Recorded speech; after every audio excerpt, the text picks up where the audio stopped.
What's going on, people?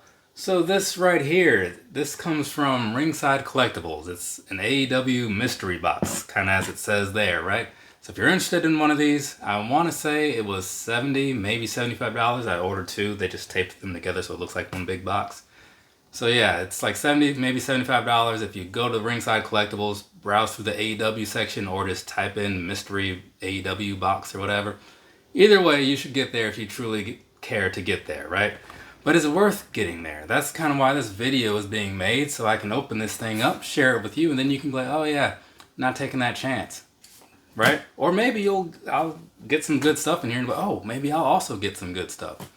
But there's also the possibility that I'll get some trash in here and you'll get something that's worthwhile. And then you can tell me, like, hey, my crate was like way better than yours. And I'll be like, can I have your stuff? I feel like that would probably be the question I would ask.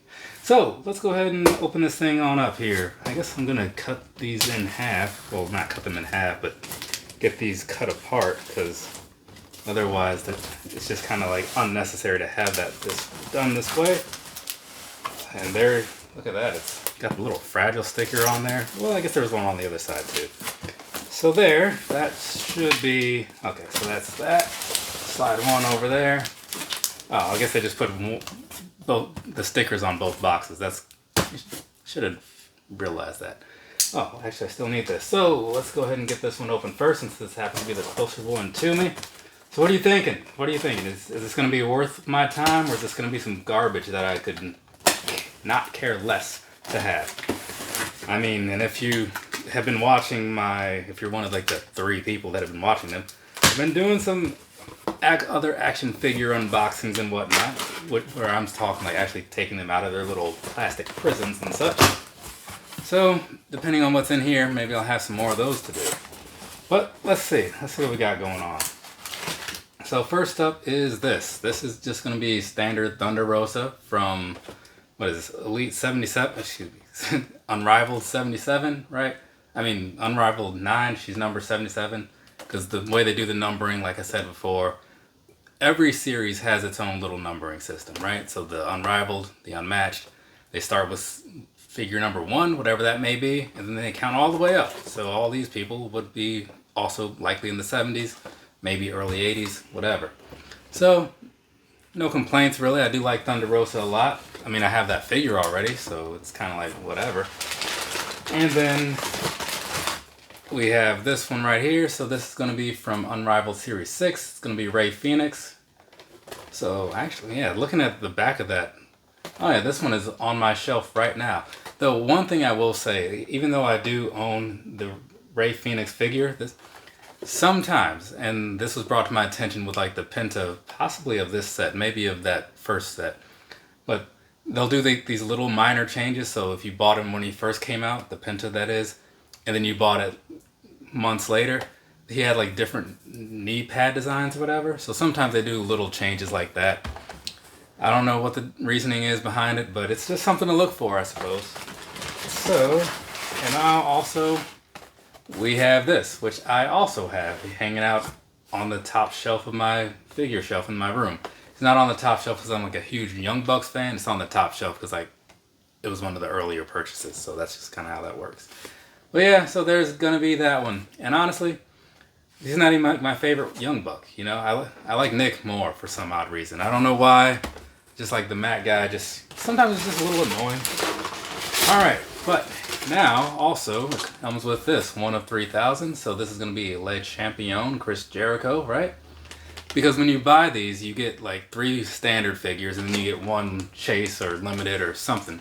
So this is cool, and this makes this box kind of worth it to me, because I paid like $70 for a Thunder Rosa limited figure last year, I think it was. And so mathematically, now I don't know what this figure is going for, honestly, and it's given Chris Jericho's stuff in the news right now, maybe it's not going for a lot, but I'm cool with it. And this right here is the other thing that they come with, which is going to be a bunch of little stands. I'm curious to see what these things look like. So let's go ahead and open that up just a little bit. Oh, it does not open from the side that I thought it does. It opens from the top, because most boxes open from the top. You'd think that I've never opened a box before, but I have. Sometimes I'm just like caught up in the moment and just doing whatever. So yeah, the top, right? Even clearly is noted as being the top. So this right here is going to be some Ringside Collectibles figure things.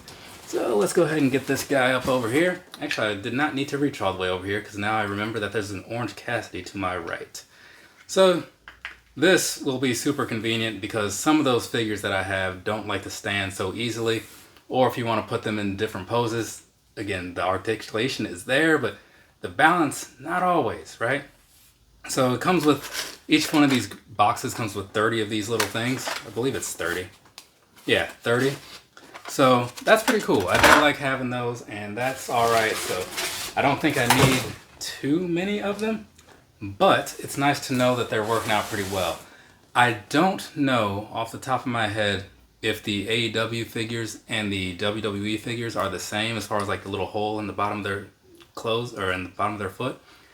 I don't think they are, but I'll figure that out later, and you know, I'll do something to get the word out there, you know.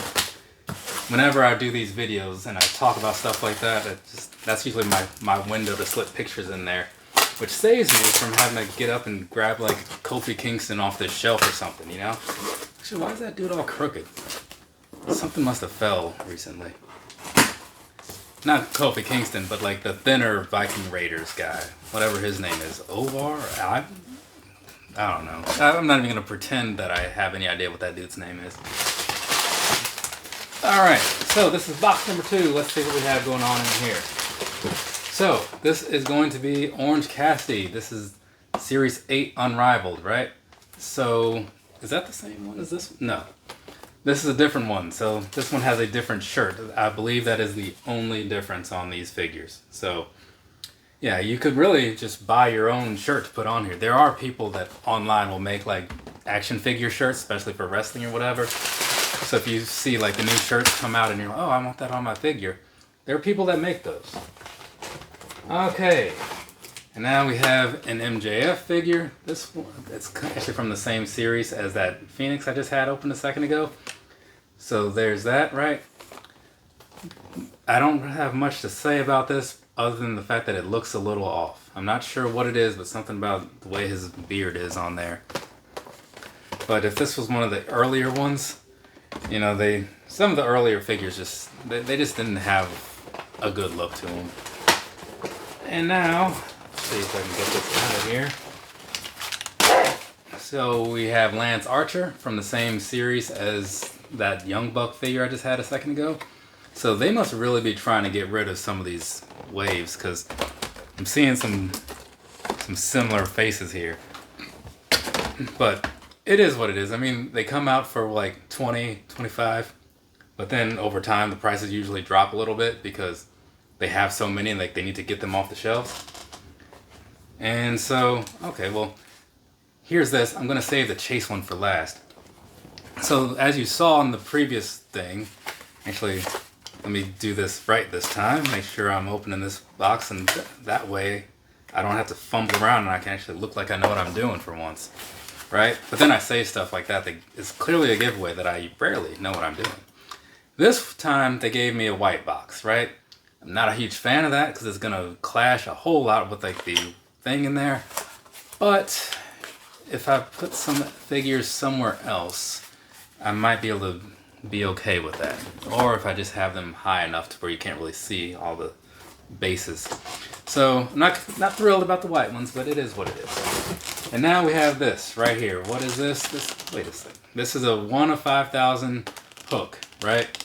And I just found this figure in Walmart like 3 weeks ago, maybe, something like that, right? So it's cool, you know, I have another one now, and this one's in like a nice fancy box. The one thing that's weird to me is that like from Ringside Collectibles, they'll sell you the Chase like WWE figures, but not the Chase or limited edition AEW figures. I don't know what's up with that. You can still get them randomly if you buy like, if you just bought Hook, they might just happen to send you this one. It happens, right? But if you want to go out of your way to buy it, you have to go to eBay or something, which is unfortunate. But anyway, so there we go. I ended up with a figure that I really wanted, so like box number 1, totally worth it. Box number 2, not so much, honestly, and I only say that because I have this one, so it's kind of like unnecessary. And the other figures that came in the second box, I'm good on those, right? And they gave me those white stands. So box 1, thumbs up. Box 2, not so much. But again, if I didn't have this, I'd feel differently about it, obviously, right? So there you go. I was saying before, is this going to be good or is it going to be bad? Looks like a little column A, a little column B. From me to you, have a nice rest of your day or rest of your night, whatever it is, wherever you are. I got to get ready. You got to take some pictures. And then tonight, I'm going off to see some AEW things happen. I'll share some thoughts on that if you care to hear about that or whatever. But that'll be happening later on in the future. For now, again, got some stuff to do, and I've boxed myself in, got all kinds of action figures in front of me. It's weird. Later, people.